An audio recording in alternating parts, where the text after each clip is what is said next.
Исәнмесез, эфирда яңалыклар чыгарылышы, студияда Роза Хабибуллина, алга таба кой бер темалар турында. Чоллыда башкарма комитеты җитәкчесен сайладылар. Ул кем? Исемлектә 5000 ярымнан артык гаилә. Чоллыда күп балалы гаиләләргә җир кишәрлекләре бүлеп бирү буенча эш ничек алып барыла? Түбән Каманың элекеге мэры Рамиль Муллинны Чоллы тикшерү комитетына китергәннәр, әлеге сорау алуга. Ул мошенниклыкта һәм вазифаи вәкаләтләрен арттыруда шикләнелә.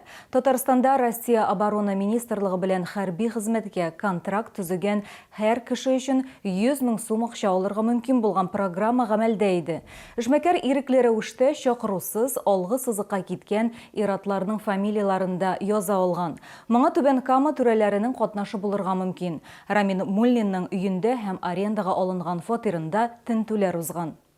Фәрит Салаховны Чоллы башкарма комитеты җитәкчесе итеп сайладылар. Бу постка 2 кандидат дәгъва итте. Ул гамәлдәге сити-менеджер һәм автомобиль юллары предприятиесе җитәкчесе Илья Черкашин. Аларның чыгышларын шәһәр советының 3нче утырышында тыңладылар. Тагын нинди темалар күтәрелде? Тулырак киләсе минутларда сөйләрбез. Гамәлдәге сити-менеджер Фәрит Салахов үз чыгышында башкарма комитеты башлыгы вазифасында үз эшенә басым ясады. Исегезгә төшерәм, бу вазифаны ул 5 ел дәвамында башкарды. Ул СВО хәрбиләргә һәм аларның гаиләләренә ярдәм, икътисад, инвестицияләр, юл проектлары һәм башка темаларга кагылды. Шулай ук якындагы елларга бурычлар билгеләде. В ближайшие 5 лет нужно повысить качество и доступность медицинской помощи населению. Мы планируем возведение нового здания городской больницы номер 5, капитальный ремонт больницы номер 2 и открытие в нем офтальмологического отделения. Приезжим врачам мы готовы оказывать поддержку не только в приобретении жилья, но и предоставляем служебное жилье. Эта практика уже имеет результат. Сегодня в 25 муниципальных квартирах проживает 29 приглашенных врачей. Якындагы 5 елга билгеләнгән планнар арасында Фәрит Салахов 2030 елга кадәр шәһәрне социаль-икътисади үстерү стратегиясын гамәлгә ашыру. Моннан тыш ул илкүләм проектларда актив катнашуны дәвам итәргә, инвестицияләр җәлеп итәргә, белемнең югары дәрәҗәсен саклап калырга һәм башка бик күп нәрсәләргә өметләнә. Аның чыгышыннан соң депутатларның бюджет төзекләндерү, Мәскәү проспектын озайту, шулай ук шәһәрнең маршрут шилтәренә кагылышлы сорауларына җавап бирде. Конечно, горожане наши благодарны, что заменены микроавтобусы на автобусы большой вместимости.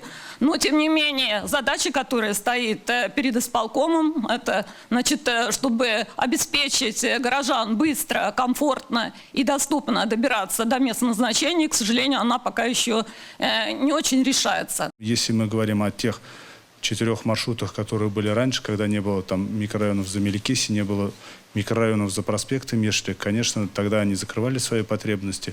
Сейчас, в связи с тем, что город меняется, а потребность перемещения из этих микрорайонов на эти проспекты, ведь она тоже есть, поэтому, исходя из этого, и были разработаны маршруты вот именно в таком виде. Часть автобусов находится на техническом обслуживании.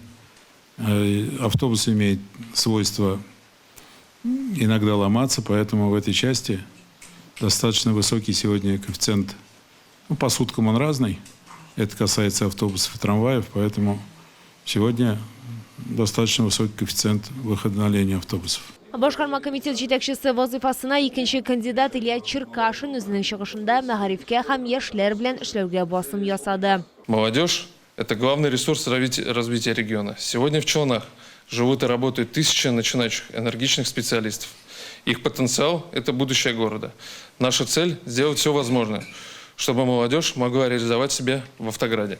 Тавыш бирү нәтиҗәсендә депутатлар бер тавыштан Фәрит Салаховны башкарма комитеты җитәкчесе итеп сайладылар. Шәһәр советы утырышында шулай ук социаль-икътисади үсеш, шәһәр бюджетына үзгәрешләр темасы буенча фикер алыштылар. Лилия Гатина, Елена Камалова, Фәнис Иксанов, яңалыклар. Шәһәр советы утырышында күп балалы гаиләләргә җир кишәрлекләре бүлеп бирү эшенең барышы турында сөйләделәр. Исемлектә 5000 ярымнан артык гаилә бар.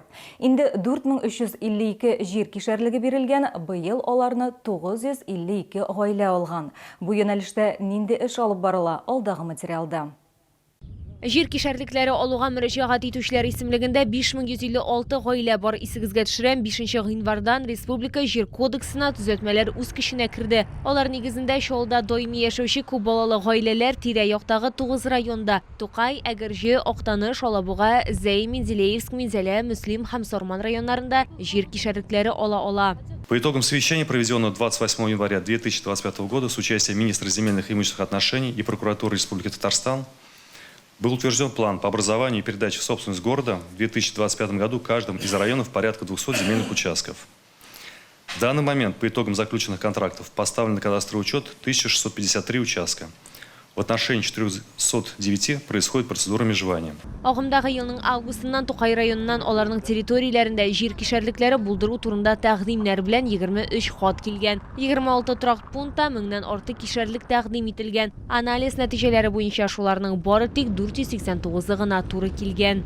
В дополнение предложен земельный массив, расположенный возле СНТ «Гладиолус» Калмарского сельского поселения на расстоянии 23 километров от города. В цели формирования земельных участков под садоводство. Учитывая площадь земельного массива, это 62 гектара, возможно формирование порядка 434 земельных участков. При этом в целях последующего образования земельных участков необходимо изменение генерального плана сельского поселения в части включения массива в границы населенного пункта. Моннан тыш Тукай районының тикшерү барышында өстәмә 288 жер кишәрлеге формалаштыру мөмкинлеге барлыкка килде. Левашова, Иштирәк, Иске Абдул, Яңа Байлар һәм башка торак пунктларда 500 жер булдыру стадиясында. Сайлау процедурасының беренче этабында Әгерҗе, Актаныш, Минзәлә, Сарман һәм Тукай районнарында участоклар тәкъдим ителде. Икенче этапта Алабуга, Зәй, Мөслим, Сарман һәм Минзәлә районнарында күрсәтелде. Когда я говорил в Менделинском районе, значит, большое количество желающих. Это вот от того, что появилась дорога первой категории, трасса М7, отремонтированная за счет средств федерального бюджета. Некоторые населенные пункты по расстоянию оказались ближе, чем некоторые населенные пункты Тукаевского района. Жер кишәрлеге урынына акчалата түләү алу өчен башкарма комитетка гариза бирергә кирәк. Бантта счет гаиләнең һәр әгъзасына шул исәптән бәлег булмаганнарга ачык булырга тиеш. Карау срогы 21 эш көне. Шәһәрнең күп балалы гаиләләреннән барлыгы 74 гариза бирелгән. Лилия Гатина, Елена Камалова, Фәнис Иксанов, Яңалыклар.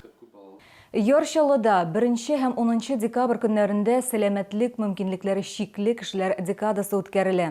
Шәһәрдә 43 меңнән артык инвалид кеше яши. Бу хакта хуҗалык җитәкчеләре киңәшмәсендә чыгыш ясаганда башкарма комитет җитәкчесе урынбасары Венер Харисов хәбәр итте. Безнең шәһәрдә алар өчен башкарылган эшләр турында алдагы материалда сөйләрбез.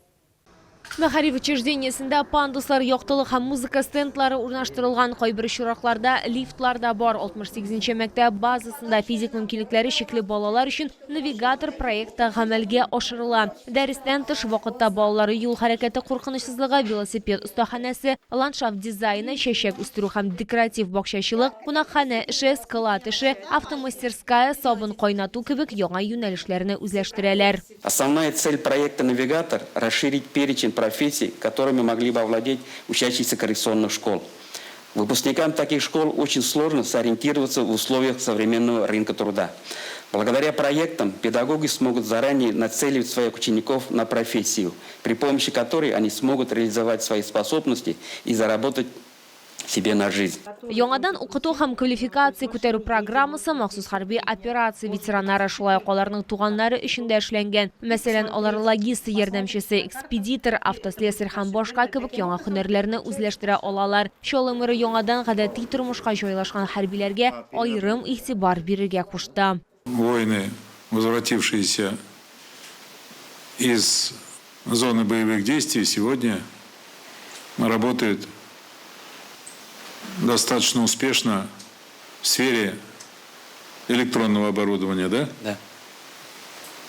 Программирования. В полевых условиях наши российские парни собирают из ничего беспилотные летательные аппараты. Для этого нужны компетенции, эти компетенции там уже нарабатываются. Предприятиеләрдә, оешмаларда, учреждениеләрдә электрон һәм компьютер җиһазлары шактый күп. Умер сүзләренчә, махсус хәрби операция ветераннары тәҗрибәсен кулланырга мөмкин һәм аны кулланырга кирәк тә. Лилия Гатина, Эльмира Гайнетдинова, Сергей Бильданов. Яңалыклар. Бу сезгә җиткерәсе соңгы мәгълүматыбыз иде. Мин Роза Хабибуллина сезнең белән сау булашам, исән сау булыгыз.